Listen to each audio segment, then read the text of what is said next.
So I guess this is a result of globalization that you can find Coca-Cola tins on top of the Everest and Buddhist monk in Monterey.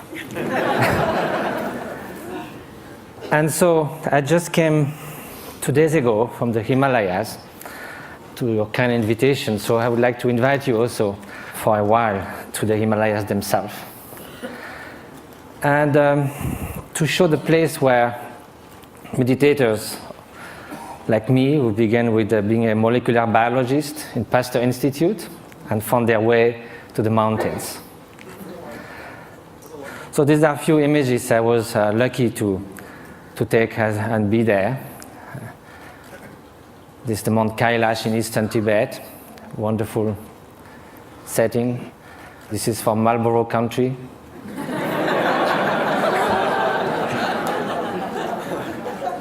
This is a turquoise lake, a meditator. This is the hottest day of the year, somewhere in eastern Tibet, on August 1st. And the night before, we camped, and my Tibetan friends said, we're going to sleep outside. And I said, why? We have enough space in the tent. They said, yes, but it's summertime.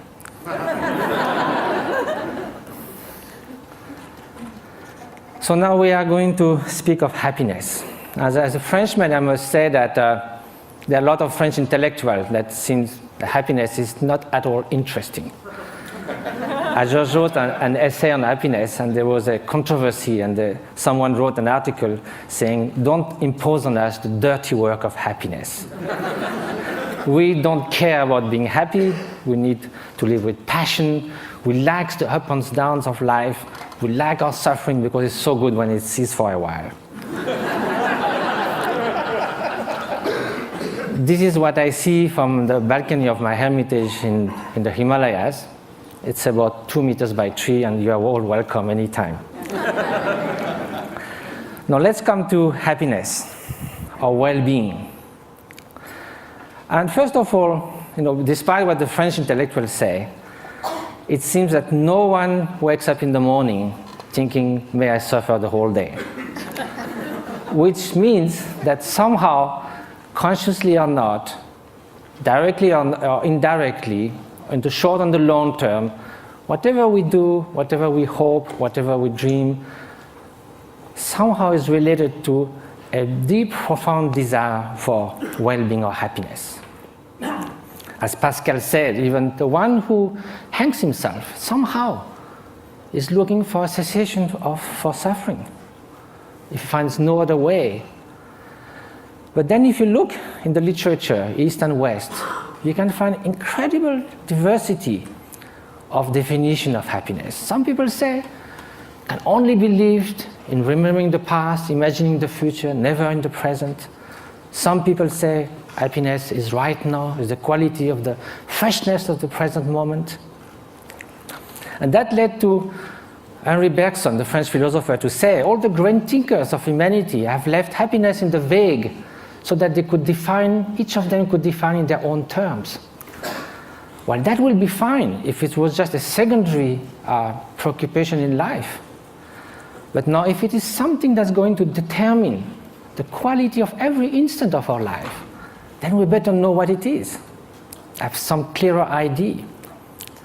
And probably the fact that we don't know that is why so often, although we seek happiness, it seems we turn our back to it. Although we want to avoid suffering, it seems we are running someone towards it. And that also comes from some kind of confusions. One of the most common ones is happiness and pleasure. But if we look at the characteristic of those two, pleasure is contingent upon time, upon its object, upon the place. It is something that changes of nature. Beautiful chocolate cake, first serving is delicious, second one, not so much, then we feel disgust. That's the nature of things. We get tired. I used to be a fan of Bach. I used to play it on the guitar, and I can hear it 2, 3, 5 times. If I had to hear it 24 hours non-stop, it might be very tiring. If you are feeling very cold, you come near a fire, it's so wonderful. Then after some moments, you just go a little back and then it starts burning. it sort of uses itself as you experience it. And also again, it can also, it's something that it is not something that is radiating outside. Like you can feel intense pleasure and some others around you can be suffering a lot. Now, what then will be happiness? And happiness, of course, is such a vague word. So let's say well-being. And so I think the best definition, according to the Buddhist view, is that well-being is not just a mere pleasurable sensation. It is a deep sense of serenity and fulfillment, a state that actually pervades and underlies all emotional states and all the joys of sorrows that can come one's way. Well, that might be surprising. Can we have this kind of well-being while being sad? In a way, why not? Because we are speaking at a different level. Look at the waves coming near the shore. When you're at the bottom of the wave, you hit the bottom. You hit the solid rock. When you are surfing on the top, you're all elated. So you go from elation to depression. There's no depth. Now, if you look at the high sea, there might be beautiful, calm ocean like a mirror. There might be storms, but the depth of the ocean is still there, unchanged. So now, how is that? It can only be a state of being, not just a fleeting emotion, sensation, even joy that can be the spring of happiness. But there's also wicked joy. You can rejoice in someone's suffering. So now, how do we proceed in our quest for happiness? Very often, we look outside. We think that if we could gather this and that, all the conditions, something like we say, everything to be happy. To have everything to be happy, that very sentence already bears the doom of destruction of happiness. To have everything. If we miss something, it collapses. And also when things go wrong, we're trying to fix things outside so much. But our control on the outer world is limited, temporary, and often illusory. So now look at the inner conditions. Aren't it stronger? Isn't it the mind that translates the outer condition into happiness and suffering? And isn't that stronger? We know by experience that we can be in what we call a little paradise and yet be completely unhappy within. The Dalai Lama was once in Portugal and there was a lot of construction going on everywhere. So one evening he said, look, you are doing all these things, but isn't it nice also to build something within? And he said, unless that, even you get a high-tech flat on the 100th floor of a super modern and comfortable building, if you are deeply unhappy within, all you are going to look for is a window from which to jump. So now, at the opposite, we know a lot of people who in very difficult circumstances manage to keep serenity, inner strength, inner freedom, confidence. So now if the inner conditions are stronger, of course the outer conditions do influence. And it's wonderful to live longer, healthier, to have access to information, education, to be able to travel, to have freedom. It's highly desirable. However, this is not enough. Those are just auxiliary help, conditions. The experience that translates everything is within the mind. So then when we ask oneself how to nurture the conditions for happiness, the inner conditions, and which are those which will undermine happiness. So then this needs to have some experience. We have to know from ourselves there are certain states of mind that are conducing to this flourishing, to this well-being, what the Greek call eudaimonia, flourishing. And there are some which are adverse to this well-being. And so if we look from our own experience, anger, hatred, jealousy, arrogance, obsessive desire, strong grasping, they don't leave us in such a good state after we have experienced it. and also they are detrimental to others' happiness. So we may consider that the more those are invading our mind and like a chain reaction, the more we will feel miserable, we will feel tormented. At the opposite, everyone knows deep within that an act of selfish generosity, if from the distance, without anyone knowing anything about it, we could save a child's life, make someone happy. We don't need a recognition. We don't need any gratitude. Just the mere fact of doing that feels such a sense of adequation with our deep nature. And we would like to be like that all the time. So is that possible? To change our way of being, to transform one's mind? Are those negative emotions or destructive emotions inherent to the nature of mind? Is a change possible in our emotions, in our traits, in our moods? So for that we have to ask, what is the nature of mind? And if we look from the experiential point of view, there is a primary quality of consciousness. That is the mere fact to be cognitive, to be aware. Consciousness is like a mirror that allows all images to rise on it. You can have ugly faces, beautiful faces in the mirror. The mirror allows that, but the mirror is not tainted, is not modified, is not altered by those images. Likewise, behind every single thought, there is the bare consciousness, pure awareness. This is the nature.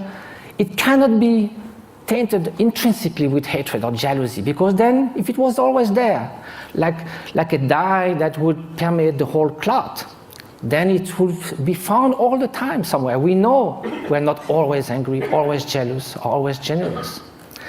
So because the basic fabric of consciousness is this pure cognitive quality that differentiates it from a stone, there is a possibility for change because all emotions are fleeting. That is the ground for mind training.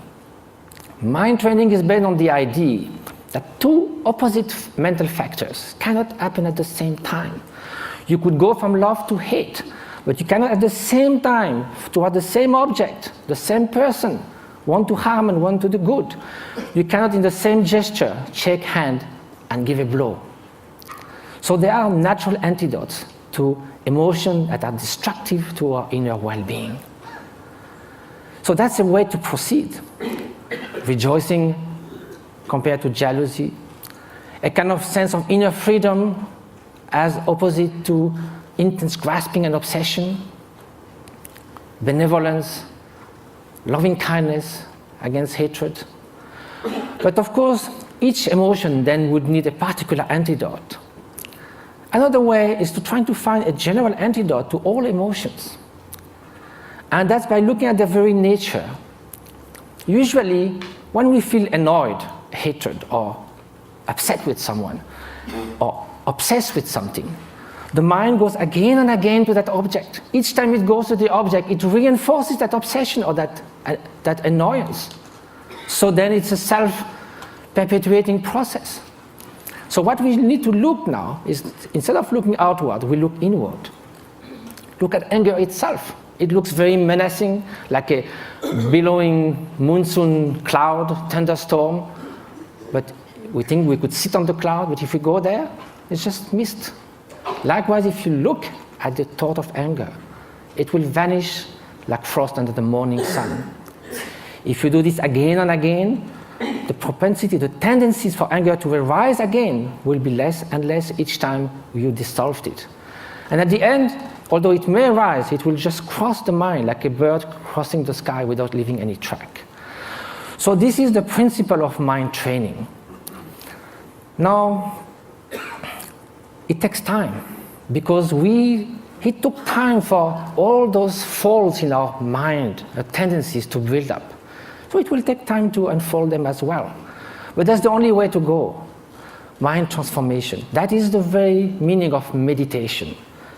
It means familiarization with a new way of being, new way of perceiving things, which is more in adequation with reality, with interdependence, with the stream and continuous transformation which our being and our consciousness is. So the interface with cognitive science, since we need to come to that, and what was the subject of we have to deal in such a short time, with brain plasticity. Brain was thought to be more or less fixed. All the neuronal connection in numbers and quantities were thought till the last 20 years, thought to be more or less fixed when we reach the adult age. Now recently it has been found that it can change a lot. A violinist, as we heard, we have done 10,000 hours of violin practice. Some area that controls the movements of fingers in the brain change a lot. Increase and reinforcement of the synaptic connections. So can we do that with human qualities, with loving kindness, with patience, with openness? So that's what those great meditators have been doing.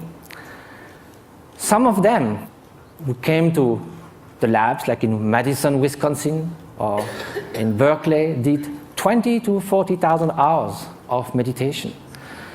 They do like 3 years retreat where they do meditate 12 hours a day, and then the rest of their life they would do that 3-4 hours a day. They are real Olympic champions of mind training. This is the place where they meditate. You can see it's kind of inspiring. Now, here with 256 electrodes.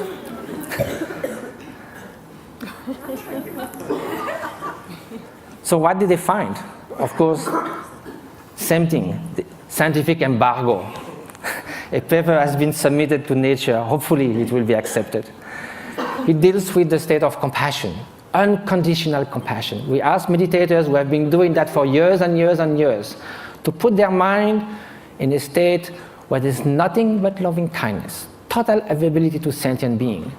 Of course, during the training, we do that with objects. We think of people suffering, we think of people we love, but at some point it can be a state which is all-pervading. Here's the preliminary result, which I can show because it's already been shown.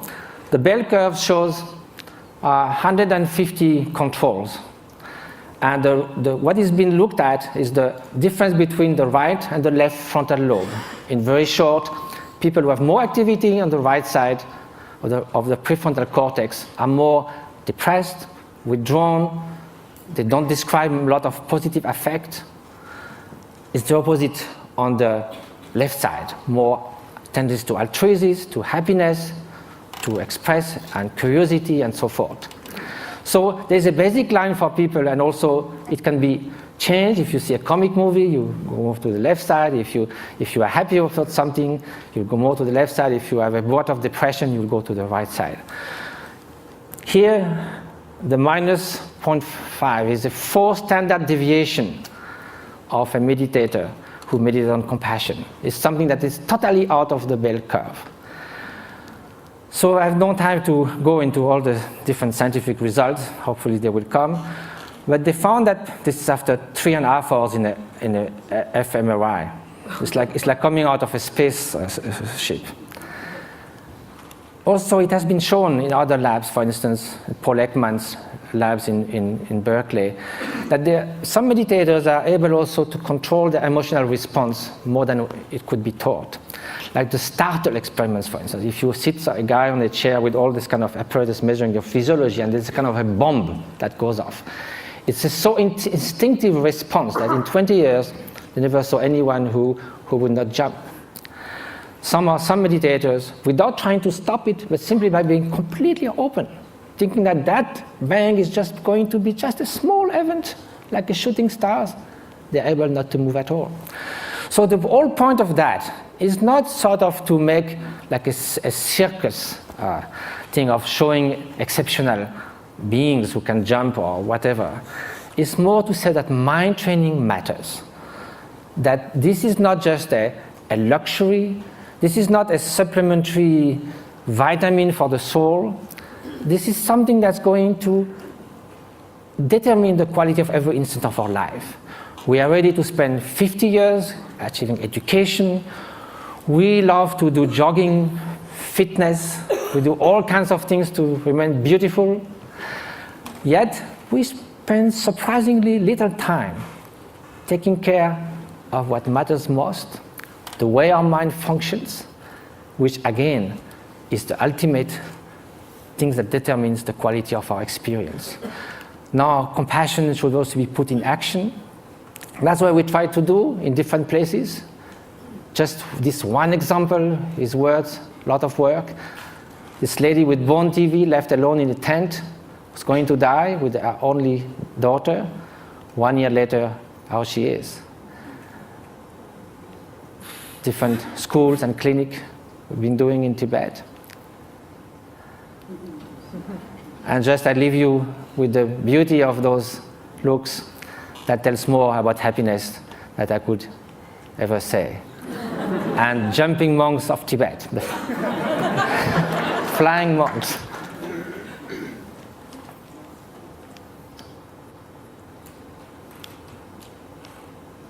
Thank you very much.